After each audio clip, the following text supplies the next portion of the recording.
कपोत की अतिथि सेवा। दोस्तों, आप सभी से निवेदन है, कृपया कहानी को लाइक और सब्सक्राइब कर दें। आप सबकी बहुत मेहरबानी, आप सभी को धन्यवाद और प्रणाम। 1 सेकंड लगता है आपको लाइक सब्सक्राइब में। कहानी है कपोत की अतिथि सेवा। गोदावरी के समीप ब्रह्मगिरी पर एक बड़ा भयंकर व्याध यानी बहेलिया रहता था। वो नित्य ही ब्राह्मण, साधुओं, यात्री और मृग पक्षियों का दारुण संहार किया करता था।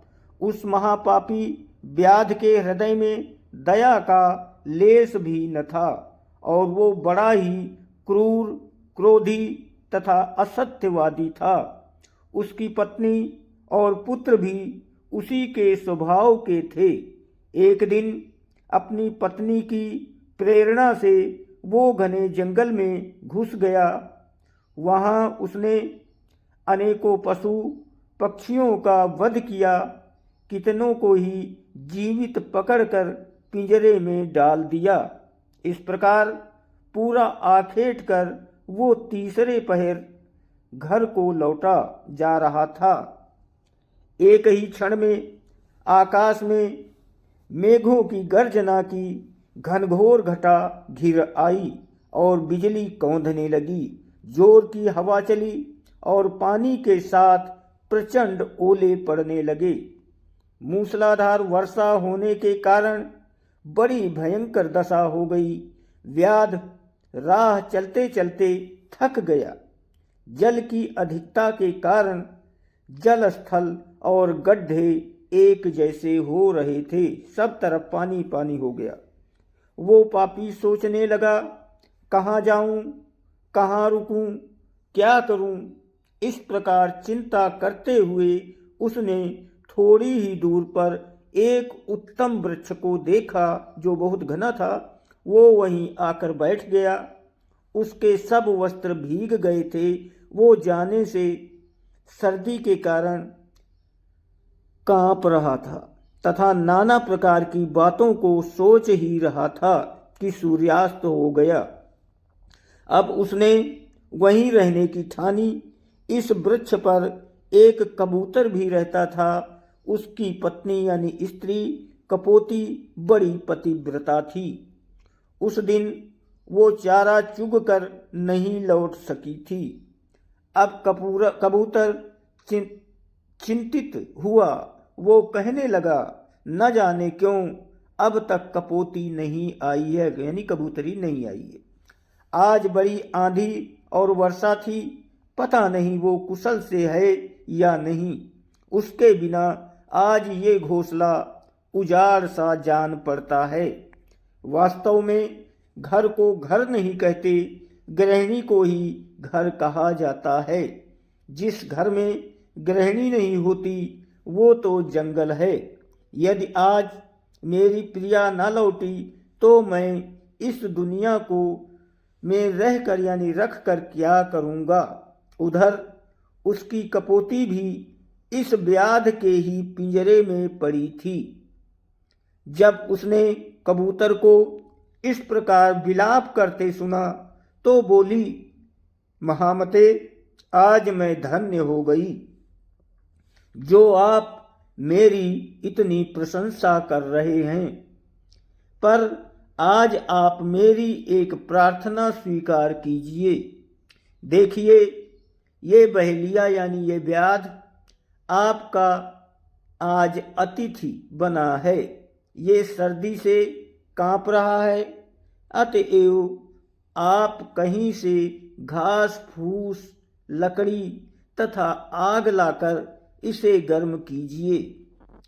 कबूतर ये देखकर कि उसकी स्त्री यानी पत्नी वहीं है, होश में आया तथा उसकी बात सुनकर उसने धर्म में मन लगाया।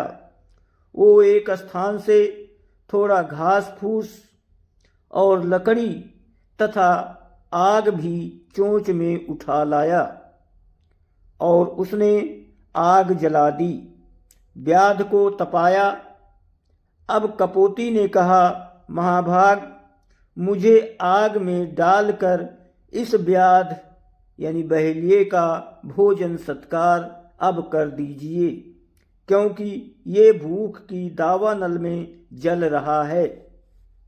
कबूतर बोला, मेरे जीते जी तुम्हारा ये धर्म नहीं, मुझे आज्ञा दो, मैं ही इसका अतिथि सत्कार करूं। ऐसा कहकर उसने 3 बार अग्नि की परिक्रमा की और वो भक्तवत्सल चतुर्भुज महाविष्णु का स्मरण करते हुए अग्नि में प्रवेश कर गया। अब बहेलिया होश में था। उसने जब कबूतर को ऐसा करते देखा तो सहसा बोल पड़ा,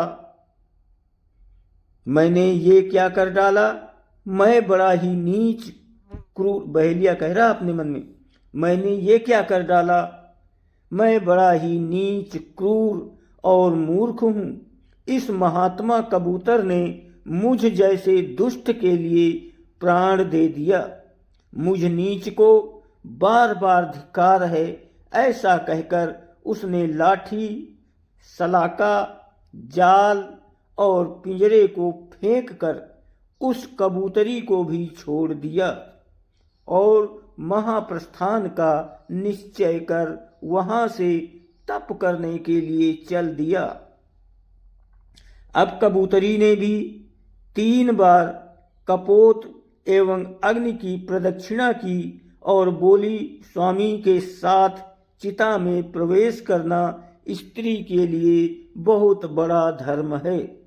वेद में इसका विधान है और लोक में भी इसकी बड़ी प्रशंसा है। ये कहकर वो भी आग में कूद गई।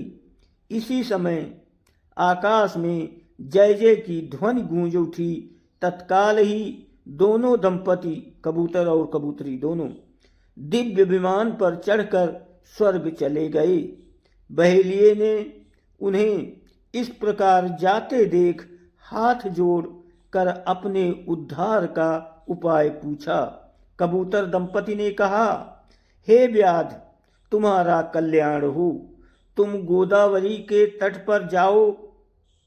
वहां 15 दिनों तक स्नान करने से तुम सब पापों से मुक्त हो जाओगे। पाप मुक्त हो जाने पर जब तुम पुण्य गौतमी यानी गोदावरी गंगा में स्नान करोगे तो तुम्हें अश्वमेध यज्ञ का पूर्ण फल प्राप्त होगा। उनकी बात सुनकर व्याध ने वैसा ही किया। फिर तो वो भी दिव्य रूप धारण कर एक श्रेष्ठ विमान पर चढ़कर स्वर्ग गया। इस तरह कपोत, कपोती और व्याध तीनों ही स्वर्ग गए। गोदावरी तट पर जहां ये घटना घटी थी वो कपोत तीर्थ के नाम से विख्यात हो गया।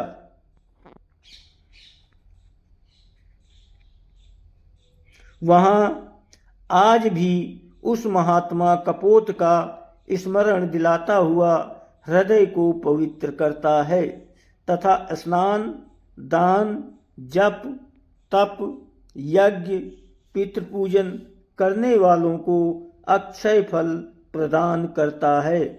धन्यवाद दोस्तों, कहानी को लाइक सब्सक्राइब कर दें। आप सबकी बहुत मेहरबानी। आप सभी को बहुत बहुत धन्यवाद और बहुत बहुत बहुत प्रणाम।